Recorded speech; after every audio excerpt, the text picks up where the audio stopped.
दो चीज़ों को हम लास्ट टाइम डिस्कस कर चुके हैं। चीज़ें क्या थी हमारे पास, मैं थोड़ा सा रिव्यू करूँगा उनको। हमने डिस्कस किया था कि जो बेसिकली एक तो होता है आपके पास प्रॉब्लम, उस प्रॉब्लम को हम सॉल्व करेंगे। वो जो प्रॉब्लम था उसको सॉल्व करने के हमने तीन चीज़ें सीखी थी कल। एक नंबर वन, सबसे पहले हम क्या करेंगे, एल्गोरिथम बनाएंगे। उसका एल्गोरिथम बनाने के बाद हम उसका फ्लो चार्ट बनाएंगे और फ्लो चार्ट बनाने के बाद हम उसकी कोडिंग करेंगे या प्रोग्रामिंग करेंगे। लास्ट टाइम बेटा हम दो चीज़ सीख चुके हैं। Number one is the algorithm, कि एल्गोरिथम क्या था आपके पास, वो हमने सीख लिया था लास्ट टाइम, नंबर वन। और नंबर सेकंड जो था आपके पास, वो क्या था आपके पास, फ्लो चार्ट। ठीक है जी। अब जो फ्लो चार्ट था, नंबर थर्ड पे था आपके पास प्रोग्रामिंग,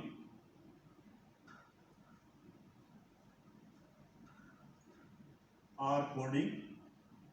और जो बेसिकली हम ये प्रोग्रामिंग या कोडिंग करेंगे, ये होगी हमारे पास यूजिंग C++, जो हमारा मेन टारगेट या एम है। ठीक है बेटा। तो ये दो स्टेप हम कल सीख चुके हैं और डिटेल से एग्जांपल से हम सॉल्व कर चुके हैं। आज हम डिस्कस करेंगे प्रोग्रामिंग और कोडिंग के बारे में। ये बेसिक लेक्चर है। अगर आप लोगों को ये समझ में आ गया तो हम इंशाल्लाह ताला आगे तेजी से जाएंगे।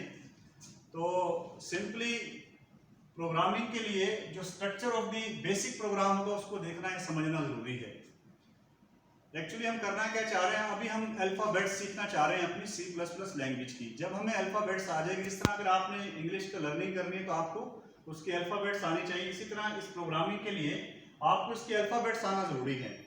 तो जो हमने कल इंट्रोडक्शन किया, उसके बाद हम इसकी थोड़ा सा मजीद इसका रिव्यू करना चाहेंगे। अब हम डायरेक्ट टारगेट कर रहे हैं अपनी प्रोग्रामिंग या कोडिंग को।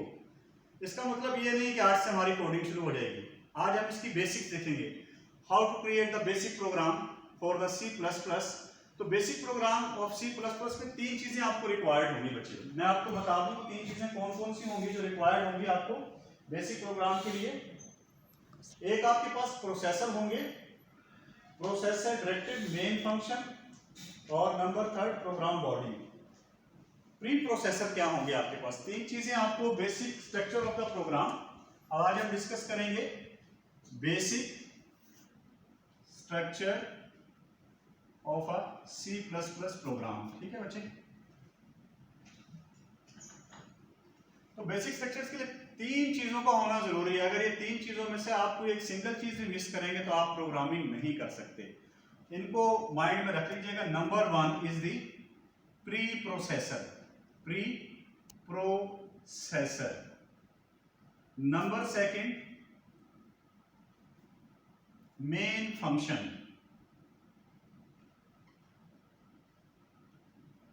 डिटेल हम पढ़ेंगे इसकी।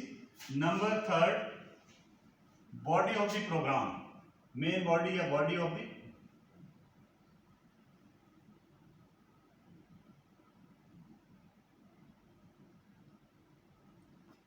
बेसिकली किसी भी लैंग्वेज के लिए इन तीन चीजों का होना जरूरी है, क्योंकि हमारा टारगेट C++ लैंग्वेज है। तो प्री प्रोसेसर को हम डिफाइन करेंगे, आपको बताऊंगा कि प्री प्रोसेसर क्या होते हैं। उसके बाद मैं आपको बताऊंगा कि मेन फंक्शन क्या चीज है और बॉडी ऑफ द प्रोग्राम क्या चीज होगा। ये जो दो चीजें हैं आपके पास, प्री प्रोसेसर, ये ऑलरेडी कंपाइलर में, कंपाइलर मीन वो सॉफ्टवेयर जहां पर आपने अपनी प्रोग्रामिंग करनी है। बेसिकली हम जो यूज कर रहे हैं टर्बो C++ यूज कर रहे हैं, उसमें IDE इन्वायरमेंट है। कौन सा इन्वायरमेंट है बच्चे, IDE, इंटीग्रेटेड डेवलपमेंट इन्वायरमेंट। ये जो ब्लू कलर की आपको स्क्रीन नजर हो रही है, इसको कहते हैं IDE इन्वायरमेंट। क्या कहेंगे इसको, IDE इन्वायरमेंट। IDE इन्वायरमेंट वो जगह जहां पर आप सारे काम बैठकर एक ही जगह पर कर सकते हैं। कंपाइलिंग भी कर सकते हैं वहां पर, प्रोग्राम की डीबगिंग भी कर सकते हैं वहां पर, प्रोग्राम को आप रन भी कर सकते हैं। ठीक है। तो इसके लिए जो हमें जरूरत होगी, तो ये दो चीजें हैं, ये आपके कंपाइलर के अंदर ऑलरेडी बिल्ड इन है। प्री प्रोसेसर डायरेक्टिव और मेन फंक्शन क्या है आपके प्रोग्राम कंपाइलर के अंदर क्या है, बिल्डिंग है। ये जो आपको नजर आ रही है ब्लू स्क्रीन, है बेसिकली क्या है आपके पास, ये एक कंपाइलर है जिसके अंदर क्या है आपके पास, ये बिल्डिंग ऑलरेडी पड़ी हुई है। ठीक है। हम थोड़ा सा आपको मैं शो करवा दूं। ये जो ब्लू कलर का आपको नजर आ रहा है, ये क्या है आपके पास, बेसिकली कंपाइलर है, या ये वो आपका इंटरफेस है जिसको आप IDE इन्वायरमेंट या IDE इंटरफेस का नाम देंगे। ठीक है, इट्स ओके। अब हम आगे चलेंगे बच्चे कि हम वन बाय वन इन तीन चीजों को हम डिफाइन करेंगे। प्री मीन पहले से डिफाइन, प्रोसेसर ऐसी चीज जो प्रोसेसर होगा जिसपे आप काम, जिसके जरिए आप काम को करवाएंगे, जो सॉल्व करेगा। नंबर नेक्स्ट क्या है, मेन फंक्शन, उसके बाद है बॉडी ऑफ द प्रोग्राम। मैं और आप जो यूजर हैं, हम सिर्फ और सिर्फ इस पार्ट पे काम करेंगे, बॉडी ऑफ द प्रोग्राम। हमारा जो भी प्रॉब्लम होगा, जैसे कि कल हमने डिस्कस किया 2 + 2 = 4, जो भी हमारा प्रॉब्लम होगा उसको इसमें सॉल्व करेंगे। बाकी ये चीजें ऑलरेडी हमारे पास डिफाइन की गई हैं। ठीक है बच्चे, तो किसी भी लैंग्वेज के प्रोग्राम की जो बेसिक इंग्रेडिएंट्स हैं वो आपके पास ये 3 ही होंगे। प्री प्रोसेसर डायरेक्टिव्स होंगी, बता दूंगा कितनी है, उसके बाद आपके पास मेन फंक्शन होगा और उसके बाद बॉडी ऑफ द प्रोग्राम होंगे। ठीक है बच्चे, अब हम इनको 1 बाय 1 तीनों को हम डिफाइन करेंगे, फिर मैं आपको एग्जांपल से यहां से समझाऊंगा कि कैसे हमने इसको सॉल्व भी करना है। कि हमारे पास प्री प्रोसेसर डायरेक्टिव्स कौन सी हैं, लास्ट टाइम हम डिस्कस कर चुके हैं अपने लास्ट लेक्चर्स के अंदर। बेसिकली जो प्री प्रोसेसर डायरेक्टिव्स हैं उसको हम एक साइन, इसको हम कहते हैं हैश या चैनल साइन, हैश या चैनल साइन। इसके जरिए आप ये जो एंगल ब्रैकेट डालेंगे, it's compulsory, it's the syntax of your C++ language, कि ये उसका सिंटैक्स है, उसका रूल है, आप इसको डालेंगे। फिर एक वर्ड लिखते हैं इंक्लूड। ठीक है बच्चे, इंक्लूड लिखेंगे ऐसे, यहां से। इसका मतलब है ये आपके प्री प्रोसेसर को एक्टिवेट करेगा, उसको मैसेज देगा कि आप रेडी हो जाएं। उसके बाद अब आप डायरेक्टिव को इंक्लूड कर देंगे। ठीक है, किसको इंक्लूड करेंगे, डायरेक्टिव को। अब वो आपकी एक डायरेक्टिव है IOSTREAM, iostream.h। ये एक प्री प्रोसेसर डायरेक्टिव है आपकी। आपने अपने कंपाइलर को, जब इसको टाइप करेंगे आप ऊपर, तो आप अपने कंपाइलर को ऑर्डर करेंगे। आप देखेंगे कि जितनी भी ये बिल्ड इन फंक्शन है, जितने भी बिल्ड इन फंक्शन होंगे, मैं अभी टाइप करके आपको दिखाता हूं, जितने भी बिल्ड इन फंक्शन होंगे सारे के कलर क्या होगा बच्चे आपके पास, डिफरेंट होता जाएगा।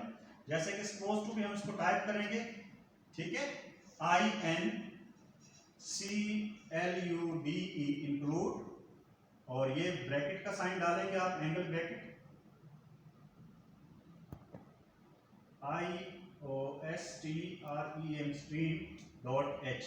आप देखते हैं कि इसका कलर डिफरेंट है बच्चे, क्या है इसका कलर, डिफरेंट है। अब आपने जब ये साइन डाला तो इससे क्या कंफर्मेशन हो गई आपकी, कि आपने अपने सिस्टम को ऑर्डर कर दिया कि तुम ये प्री प्रोसेसर डायरेक्टिव जिसका नाम था IOSTream.h, इस IOSTream का मतलब क्या है कि आप जब तक ये डायरेक्टरी नहीं लिखेंगे तो आप इनपुट और आउटपुट नहीं करवा सकते अपने सिस्टम के अंदर, इनपुट और आउटपुट नहीं करवाएंगे, नहीं लिख सकेंगे। इसी तरह जो नेक्स्ट डायरेक्टरी होगी आपके पास, ये कंपलसरी है, ये वो चीजें जो कंपलसरी हैं आपके पास, include conio.h, console input and output, जो आपको आपकी आउटपुट दिखाएगी उसको क्या कहेंगे आप, कंसोल इनपुट एंड आउटपुट। ये .h mean is a header file बच्चे।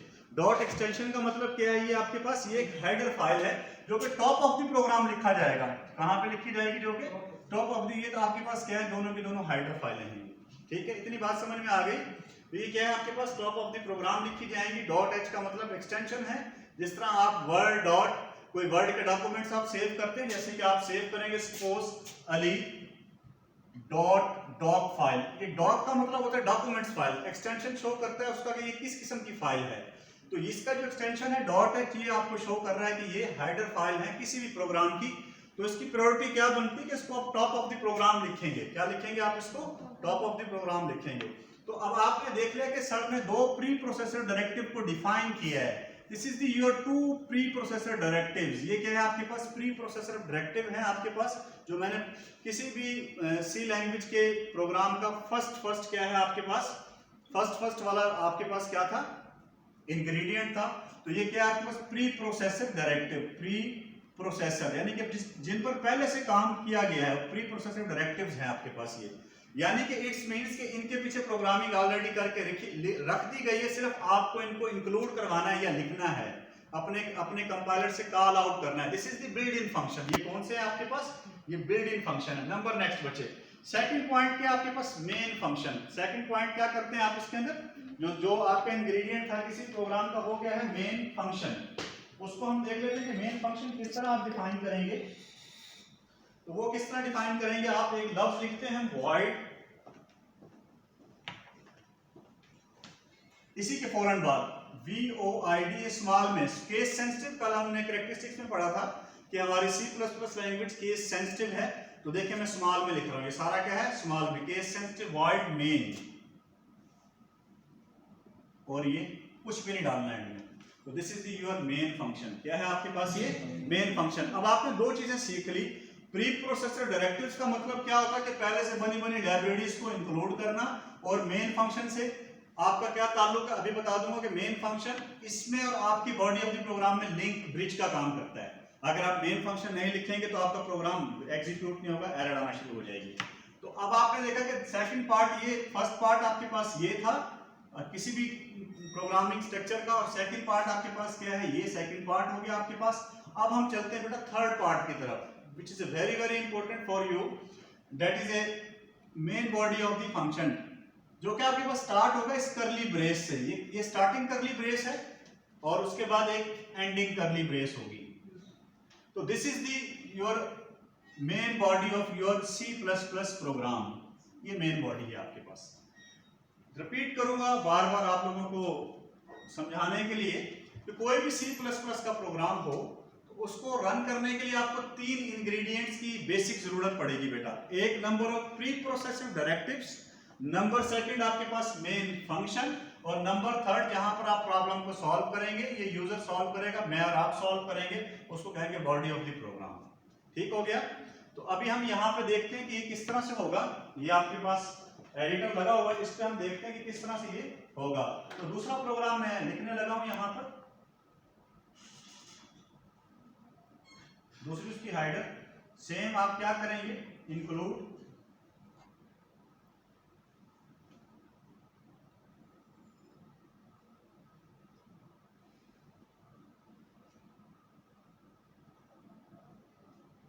ठीक है बच्चे।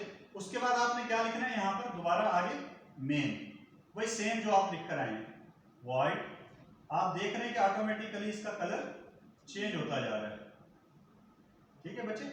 उसके बाद आपने क्या लिखना है, यहां पर एक कीवर्ड लिखते हैं, clear the screen, CLRSCR, function बता दूंगा आपको मैं इसका तो क्या फंक्शन है, एंड ऑफ द स्टेटमेंट। और उसके बाद आपकी क्या शुरू हो जाएगा बच्चे, यहाँ पे करली brace, starting curly brace supposed to be, this is the ending curly brace। तो ये बेसिक जो आप देख रहे हैं सामने, अभी हमने इस पे प्रोग्राम नहीं लिखा, ये वही तीन चीजें हैं जो मैं आपसे डिस्कस करना चाह रहा हूं। वो तीन चीजें क्या थी आपके पास, वो तीन चीजें क्या थी आपके पास, नंबर वन क्या था बेटा आपके पास, नंबर वन क्या था, this is the your pre processor directives, number second main function, number third clear the screen, इसका फंक्शन बताऊंगा, ये भी ऑलरेडी बिल्ड इन फंक्शन है। ठीक है। और उसके बाद दिस इज द स्टार्टिंग करली brace and this one is the ending करली ब्रेस, ये आपके पास स्टार्टिंग है और ये एंडिंग। इसके दरमियान में कोई भी प्रॉब्लम है वो सॉल्व होगा, कोई भी प्रॉब्लम आप दे सकते हैं। लास्ट टाइम के लेक्चर में हमने 2 + 2 किया था, दैट इज इक्वल टू 4, तो उसको हम 2 + 2 को यहाँ पे भी करके सॉल्व करेंगे, आपको आउटपुट स्क्रीन पे वो आउटपुट नजर आना शुरू हो जाएगी। ठीक हो गया बच्चे। अब हम बात करते हैं, ये चीजें आपने सीख ली, इसका भी आपको पता चल गया कि ये इनपुट आउटपुट के लिए है और ये सिंपल आपको आउटपुट स्क्रीन पे शो करवाएगा। ठीक है। अभी मैं प्रैक्टिकली करके दिखाऊंगा आपको। ठीक है। उसके बाद बेटा आपने किया क्या, क्लियर द स्क्रीन, इसका मतलब क्या, ये एक वर्ड है कि जो कुछ आपने देखें, मैंने एक प्रोग्राम लिखा, अगर आप ये वर्ड नहीं लिखेंगे तो मेरा प्रोग्राम की आउटपुट भी वहां पर आएगी, फिर आपने एक प्रोग्राम टाइप किया, आपने जब टाइप करके उसको रन किया, उसकी आउटपुट भी वहां पर आ जाएगी, मेरे वाली आउटपुट ऊपर हो जाएगी, आप वाली नीचे आ जाएगी, तो मिक्सअप हो जाएगी वो। तो उसको हमें क्लियर करने के लिए सबसे पहले हमें एक की वर्ड देना पड़ेगा, ताकि क्या होगा, हमारा वो मैसेज वहां से रिमूव आउट हो जाए, वो आउटपुट चली जाए, और नई जो आप आउटपुट दे रहे हो सेम सिस्टम पे वो वाली आउटपुट आपके पास आ जाएगी। Is it clear? तो ये बातें ठीक हो गई यहां तक। चलें बेटा, अब हम थोड़ी बेसिक्स की तरफ जाएंगे। 14। अब हम थोड़ा बेसिक की तरफ जाएंगे बेटा। ठीक है। आज आपने सिर्फ मेन स्ट्रक्चर ऑफ प्रोग्राम सीखा, अब हम थोड़ी सी बेसिक की तरफ जाएंगे कि what do you mean this file, edit, search, run, compile, debug, project, option, window and help. Basically this is the blue screen is your compiler, C++ compiler, ये वो सॉफ्टवेयर है जो मैंने अभी आप लोगों के लिए इंस्टॉल किया, जो कि आपकी C++ को डील करेगा। आप सारी प्रोग्रामिंग इसमें करेंगे, मैं आपको भी प्रोवाइड दे आपको, क्योंकि बेटा ये प्रैक्टिकल है, ये कोई वो चीज़ नहीं है कि जो आप बस मैं आपको पढ़ा दूंगा और आप लोग सीख लेंगे। तो मैं आपको इसके दोनों क्लासेस को मॉर्निंग इवनिंग को मैं ये कंपाइलर दे दूंगा, आप अपने अपने लैपटॉप में दो चार लोग मिलकर इंस्टॉल करेंगे, फिर मैं आपको असाइनमेंट के तौर पर प्रोग्राम दिया करूंगा, तो आप मुझे वो करके सॉल्व करके वापस भेजा करेंगे। लेकिन अभी नहीं, हम आगे जाएंगे, जब आपको प्रोग्रामिंग आ जाएगी फिर आप ये प्रोग्रामिंग करेंगे, और आपके मिड और फाइनल एग्जाम के अंदर भी सिर्फ प्रोग्रामिंग ही आएगी, ठीक है। तो अब हम आगे चलेंगे, क्या है फाइल। फाइल के अंदर जैसे कि आप वर्ड माइक्रोसॉफ्ट ऑफिस में जाते हैं, उसके अंदर ऑप्शन होती है, इसमें बहुत सारी ऑप्शन होंगी, उसको हम देख लेते हैं। वो ऑप्शन क्या है आपके पास, फाइल। फाइल के अंदर देखें आप ऑप्शन, काफी सारे ऑप्शन आपके पास आ गए फाइल के अंदर।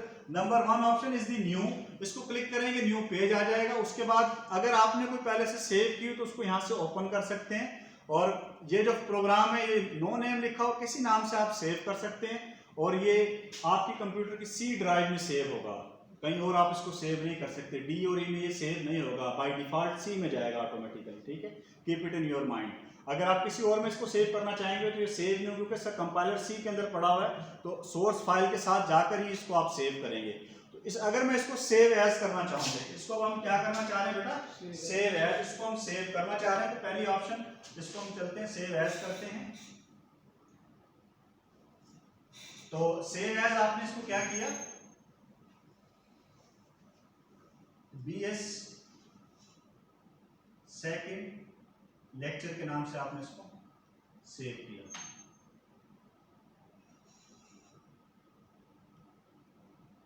अच्छा ओके, ये एक्चुअली इसको नहीं रहेगा, ये जो लाइनें वगैरह हैं उसकी सेव करने की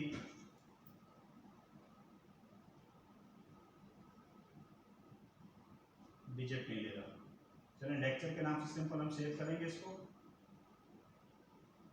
ताकि आपको